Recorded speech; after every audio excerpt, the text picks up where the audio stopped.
Hello mga ka-sweet, ka-body, ka-lows. Ayan. Ayan, nagluluto ako ng itlog. Friday. Ayan. Ang itlog na good for our health, good for our eyes, pwede rin pampatay. Ayan.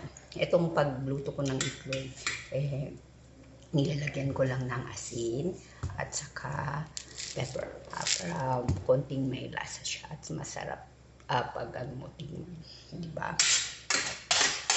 Yan, itong itlog maraming mga nutrient, vitamins para sa katawan. Kaya mostly itong itlog talaga ang favorite ko. Kinakain ko umaga, hapon, at saka sa gabi.